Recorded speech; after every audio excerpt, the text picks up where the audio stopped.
Léros, cette petite île de l'archipel du Dodécanèse en Grèce, est considérée avec la Normandie comme l'un des plus grands cimetières d'épaves de la Seconde Guerre mondiale. Il y a tellement d'épaves dans ces eaux qu'on est déjà en train de réfléchir à notre prochaine expédition. Après les Italiens et les Britanniques, ce sont les Allemands qui ont occupé l'île. Une invasion qui a laissé des traces et pas seulement sous l'eau. Aujourd'hui, les particuliers ne cessent de découvrir de nouvelles reliques de guerre chez eux. C'est un habitant de Drimona qui a trouvé ça chez lui. Il m'a appelé et on l'a transporté jusqu'ici dans un véhicule de la municipalité. 80 ans après la fin du conflit, le passé refait surface sur l'île de Léros.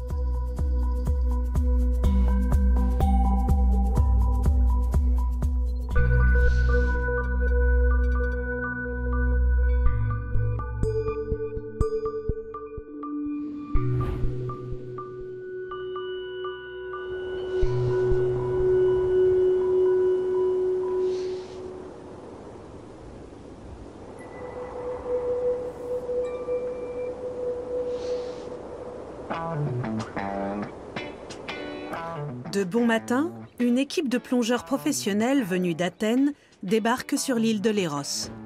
Marinos Urgas a une passion, les épaves de la Seconde Guerre mondiale. Il connaît Kostas Kourvas, le propriétaire de ce centre de plongée local, depuis plus de 20 ans. Tu as fait bonne route? Oui. Super. Je vois que tu as déjà tout préparé. C'est top.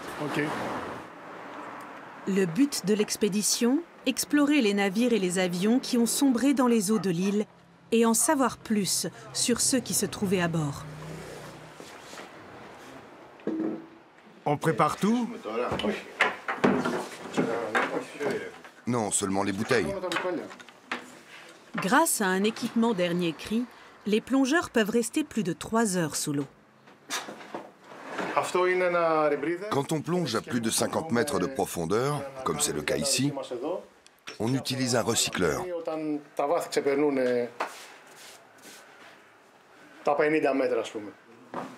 Dernière mise au point avant la plongée.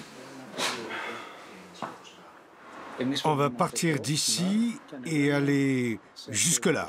Entendu. Nord-nord-ouest. Les prévisions sont bonnes pour les prochains jours. Le vent du sud va se maintenir. On va pouvoir plonger aux endroits prévus. Si les eaux de Léros sont si riches en épaves de la Seconde Guerre mondiale, c'est parce qu'une importante bataille a été livrée en 1943. C'est certain, il y a encore beaucoup de choses à découvrir. Ces dernières années, on n'a pas arrêté de trouver de nouvelles épaves. On fait aussi des recherches pour en savoir plus sur leur histoire.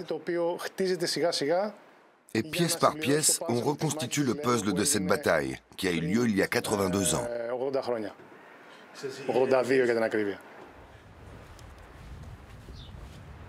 Mais l'histoire mouvementée de la petite île remonte à encore plus loin. Sous domination ottomane pendant près de 4 siècles, Léros passe aux mains des Italiens et devient une base navale en 1912. Lorsqu'en 1943, les troupes de Mussolini sont défaites par les Alliés et signent un armistice, les Britanniques viennent renforcer la défense de l'île. La Wehrmacht lance alors une importante offensive et prend le contrôle du rocher à l'issue d'une bataille sanglante qui fait plus de 1000 morts.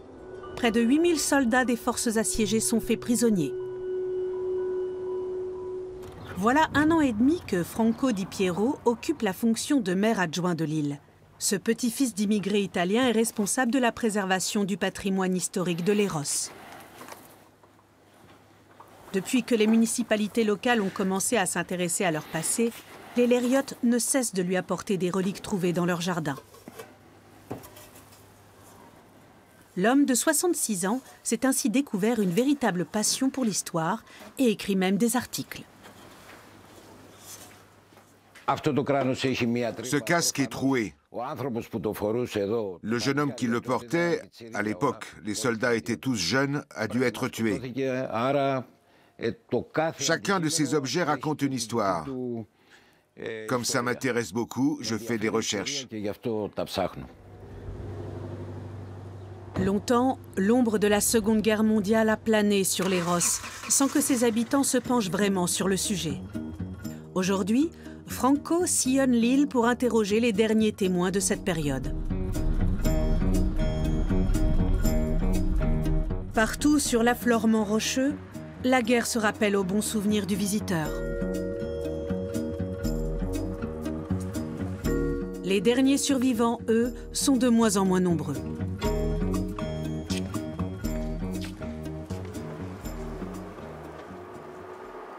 Aujourd'hui âgé de 92 ans, Nicolas était enfant lors de l'offensive allemande, mais il s'en souvient comme si c'était hier. Il conduit Franco à l'endroit où sa famille et d'autres villageois se sont cachés pendant les bombardements. Opa.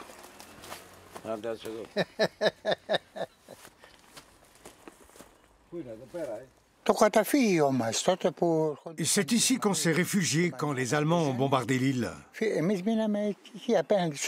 y avait des gens de tout le village et on a passé un certain temps dans cet abri. Il y en avait un ici, un là-bas, et plein d'autres dans le village. Ils nous ont bombardés pendant 45 jours. Après avoir conquis l'île, les troupes allemandes ont enterré les morts à 2 pas du village. Leurs ossements ont été retrouvés à l'occasion de travaux.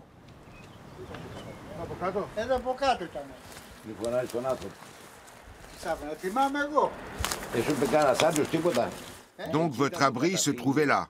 Et ils ont enterré les corps ici. Oui, ici. Ils ont rassemblé les adultes et les enfants dans la rue et ils nous ont alignés. Nous, on était petits et on pleurait. Mais ils ne nous ont rien fait et on est retourné se cacher.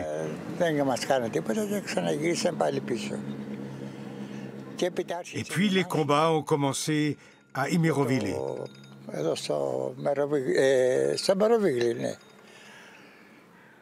Il y a eu beaucoup de morts. Beaucoup ont été tués par les mines. À l'époque, on ne savait pas où il y en avait.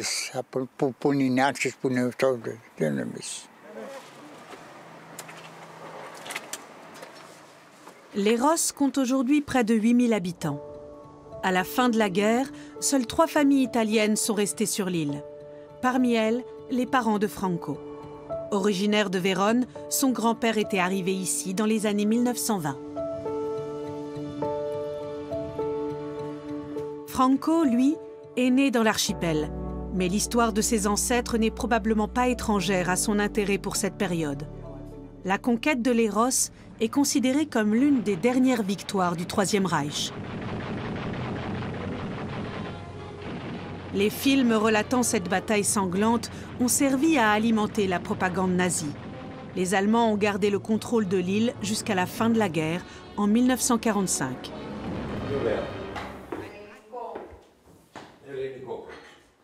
Malgré son nom italien, Franco se sent complètement grec. La tasse blanche, s'il te plaît. Merci. Son épouse Maria vient du continent.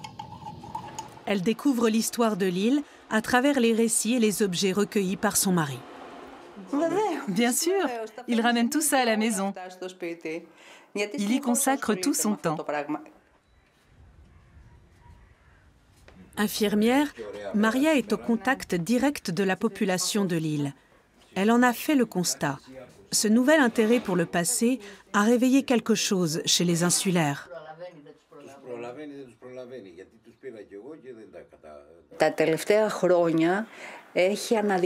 Ces dernières années, On a fait beaucoup de recherches sur le passé de l'île. Et mes collègues ou les personnes que je côtoie s'en réjouissent. Leur île prend une nouvelle dimension. C'est devenu un lieu historique.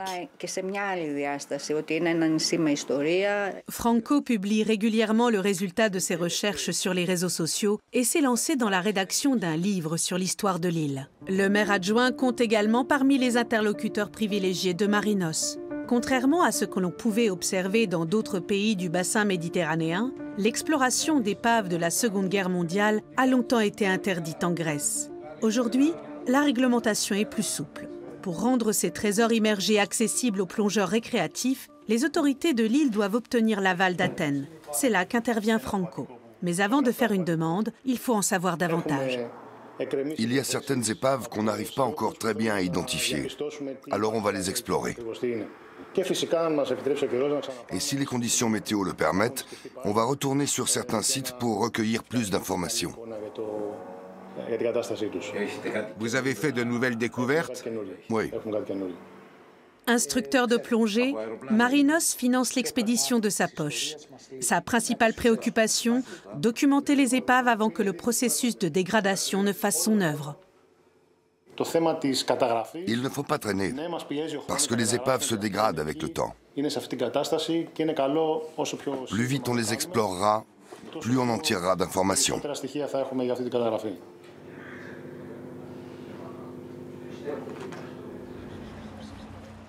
Le lendemain matin, le vent s'est rafraîchi. Il y a beaucoup de houle?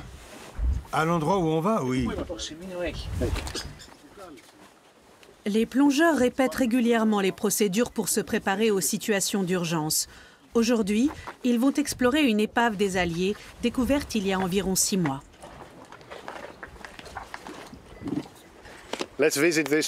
On retourne sur cette épave pour documenter tout ce qui nous paraît intéressant.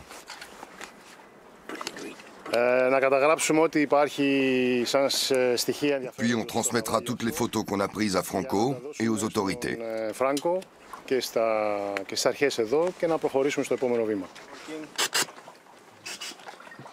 Shut off working. O2 map working. Check. Check. 150 bars of deal. 1260. Le site se trouve à quelques minutes de la côte en bateau. L'exploration des épaves de la Seconde Guerre mondiale s'apparente à une véritable course contre la montre. Avec une salinité moyenne de 38 grammes par litre, 2 fois plus que la mer Baltique, l'eau de la mer Méditerranée est particulièrement corrosive. À la barre aujourd'hui, Irini, la fille de Kostas. Marinos! On est juste au-dessus. Une bouée préalablement mouillée par Kostas marque l'emplacement de l'épave, qui se trouve à 80 mètres de profondeur. Le but de cette plongée est d'identifier le navire.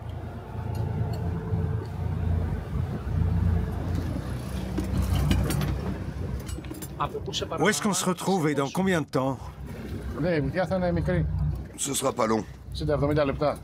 Dans 1 heure environ.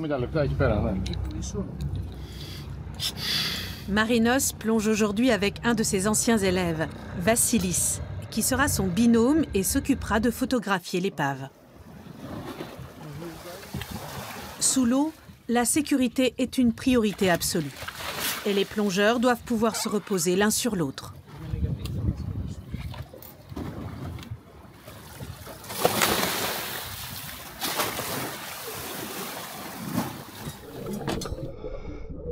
Pour accélérer la descente, les 2 hommes utilisent un propulseur.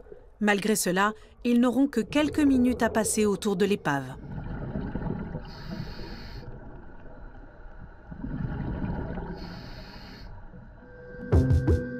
Ce que l'on sait, il s'agit d'un navire allié qui transportait des soldats et des munitions vers l'île et qui semble avoir été victime d'une avarie ou d'une intempérie. Les plongeurs sont à l'affût d'indices qui permettraient d'identifier avec certitude le bateau et son équipage. Par exemple, une cloche de plongée sur laquelle son nom serait gravé. Ils ils ne doivent rien toucher ni déplacer. Il en va de la préservation du patrimoine historique de Léros et de sa transmission aux générations à venir.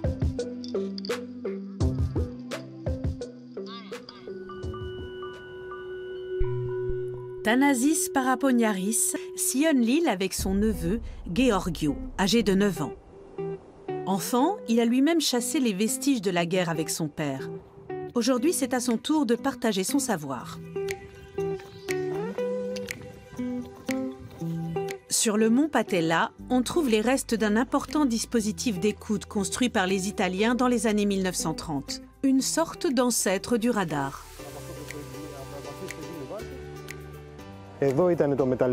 Ici, il y avait un immense entonnoir en métal que l'on appelait l'aérophone et qui pivotait sur un socle. Ce dispositif permettait d'entendre les avions approcher dans toutes les directions.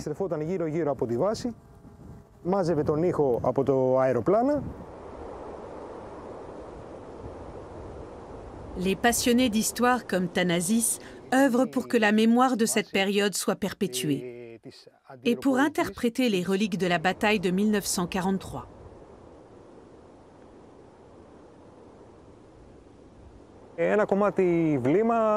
C'est un morceau d'obus. Il visait sûrement la fortification. C'est une bombe. Georgio a lui-même déjà trouvé des munitions. Une munition de bazooka. Non, pardon, pas de bazooka, de fusil. À l'école, on a appris qu'il y a eu une bataille contre les Allemands et que les Italiens y ont participé. Si autrefois l'ancienne installation militaire recevait parfois la visite de vétérans, les survivants de l'invasion de Léros sont de plus en plus rares aujourd'hui. Infirmier dans une clinique, Thanasis tient un petit musée dans la vallée. Une initiative personnelle qui lui tient beaucoup à cœur.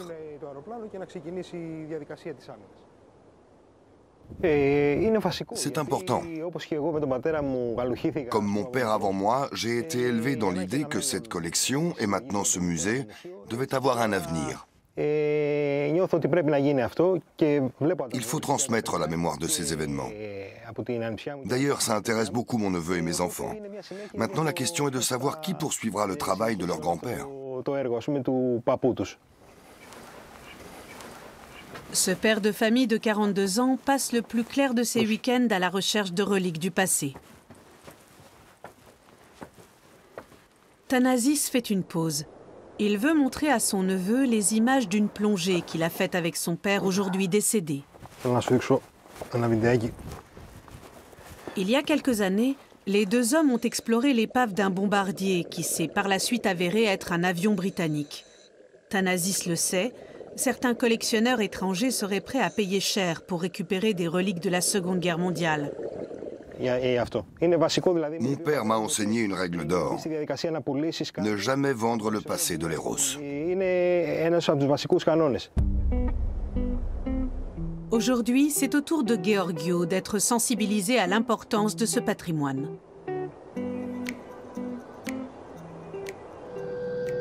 Sous l'eau, les plongeurs terminent de photographier l'épave. Ils savent qu'en portant l'existence de ces vestiges au grand jour, ils les exposent à un risque de pillage. Car malgré la profondeur qui rend leur accès difficile, ils sont convoités par les chasseurs de trésors. Dans le bateau, l'équipage surveille la surface de l'eau et se tient prêt à intervenir en cas de problème. Les plongeurs remontent par paliers. Obligatoire lorsque l'on descend à plus de 40 mètres. Ces arrêts à différentes profondeurs permettent de décompresser, c'est-à-dire d'éliminer progressivement l'azote absorbé par le corps et de prévenir la formation de bulles gazeuses dans l'organisme.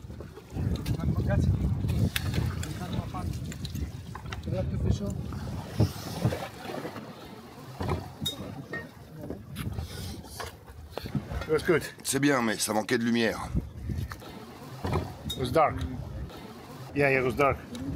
Au début, on n'y voyait rien du tout. On a dû allumer la lampe stroboscopique pour trouver l'épave. Je crois qu'on a réussi à photographier ce qu'on voulait. Au cours des prochains jours, l'équipe analysera les images recueillies et transmettra ses conclusions aux autorités. De l'autre côté de l'île, Franco et Nicolas visitent un ancien cimetière militaire allemand. Malgré les bombardements et les privations, Nicolas ne nourrit aucun ressentiment contre le pays de Goethe. Il y a même vécu 7 ans et garde un bon souvenir de ce séjour. Il y avait une croix ici. Aujourd'hui, il n'y a plus aucune dépouille sous ces pierres tombales. En 1975, le gouvernement fédéral les a fait transférer à Athènes. Dans ce lieu chargé d'histoire, les souvenirs remontent à la surface. Ils ont bombardé toute l'île. Leurs avions sont arrivés par là. Et ils ont largué des bombes dans tous les sens. Dans le port qui se trouve là-bas, ils ont coulé le Motozatera, un navire italien. Ils transportaient des chevaux.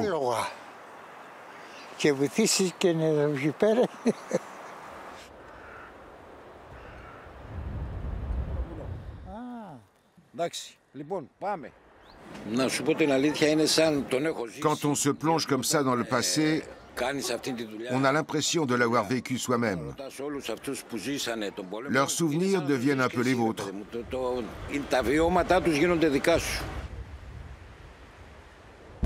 Le musée privé de Thanasis se prépare à l'afflux touristique de l'été.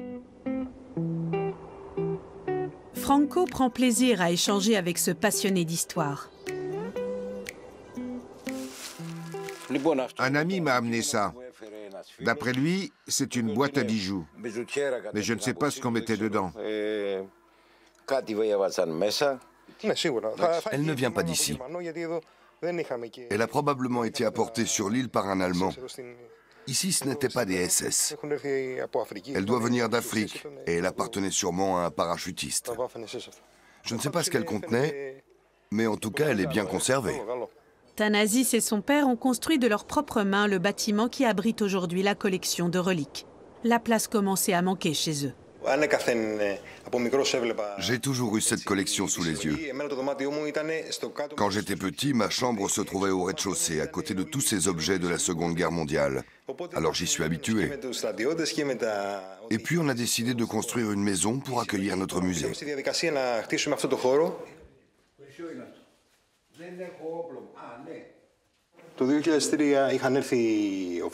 En 2003, mon père a reçu la visite de Franz Kray, un parachutiste allemand, et d'un de ses camarades. Franz est rentré en Allemagne, mais il est resté en contact avec mon père, et peu avant sa mort, il a décidé de faire don de certains objets à notre musée. On en a été très honorés. C'est son fils qui nous les a envoyés par la poste, et parmi eux, il y avait 2 médailles. Une pour la bataille de Léros et une autre pour avoir combattu en Russie. Pour Thanasis, il est important que les futures générations aient accès au passé militaire de l'île. Son musée ne perçoit aucune subvention de la municipalité. Le lendemain, Franco se rend à Agia Marina, une des principales localités de l'île, pour participer aux préparatifs de la fête nationale.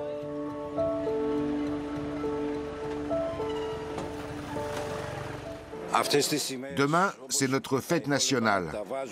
On accroche des drapeaux et toutes sortes de décorations pour célébrer l'indépendance de la Grèce. Le 25 mars ne marque pas la fin de la Seconde Guerre mondiale, mais le début d'une guerre au terme de laquelle le pays s'est libéré de l'emprise ottomane au XIXe siècle. En raison de différends avec la Turquie, la durée du service militaire a été allongée de 3 mois et portée à 1 an dans le pays. Mais Franco se réjouit de cette période de paix prolongée. Je fais partie de la première génération qui n'a jamais connu la guerre. J'ai toujours été libre. La paix, c'est le plus important pour un pays.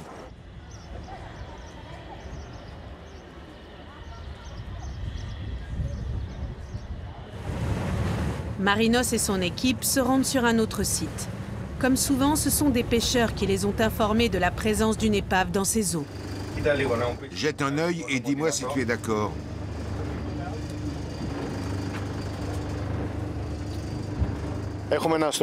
On voit quelque chose à l'écran. Et des pêcheurs nous ont dit que leur filet s'était pris dans un objet non identifié. Alors ça vaut le coup d'aller voir. Ces mêmes filets de pêche qui permettent de repérer les vestiges de la guerre représentent aussi un danger pour les plongeurs qui risquent de se prendre dans leurs mailles. On estime à environ 1 millier le nombre d'épaves de la Seconde Guerre mondiale reposant au fond de la mer Égée. En 2022, 91 d'entre elles ont été ouvertes à la plongée récréative. Marinos et son équipe aimeraient que d'autres le soient rapidement pour attirer les touristes sur l'île.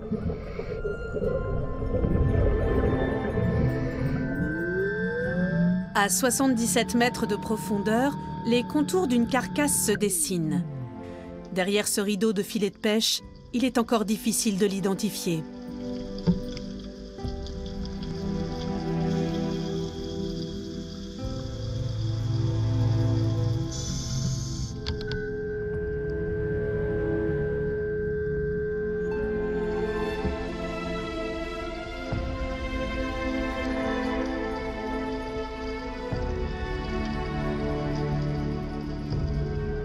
Marinos a sa petite idée sur la nature de l'objet. Pour lui, il s'agit d'un avion. Si son intuition est avérée, la découverte doit être signalée dans un délai de 24 heures.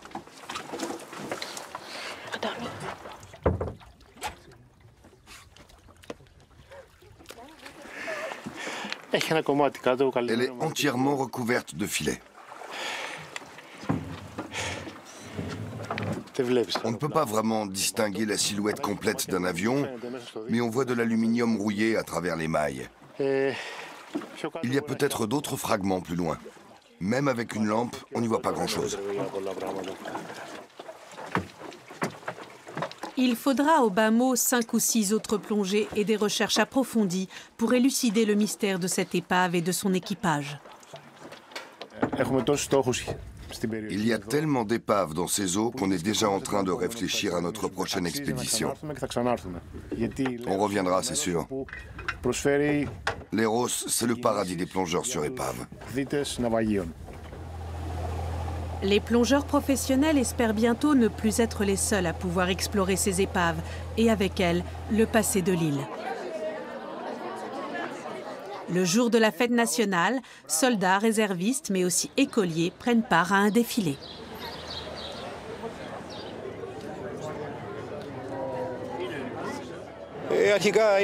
C'est la fête nationale. Et nous fêtons notre indépendance vis-à-vis des Turcs.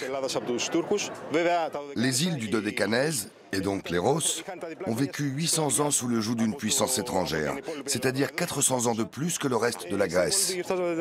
Je viens aussi voir mes enfants qui défilent.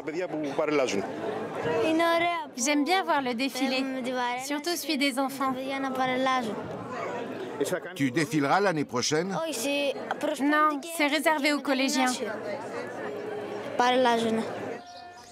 Nicolas, qui vit dans un village voisin, a marché 2 kilomètres pour assister au défilé. Ces festivités sont l'occasion pour lui de retrouver d'autres anciens.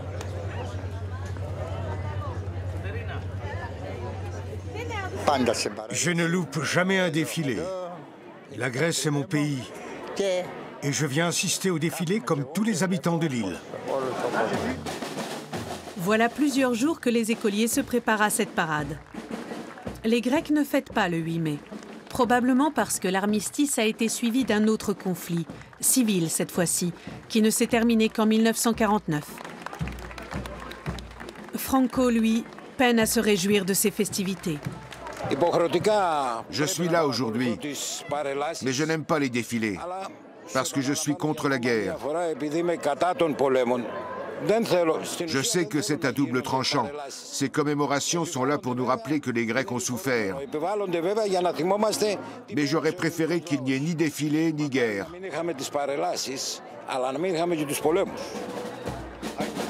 Préserver le patrimoine culturel pour mieux comprendre le passé et peut-être en tirer des enseignements. Une nécessité qui ne concerne pas seulement l'île de Leros.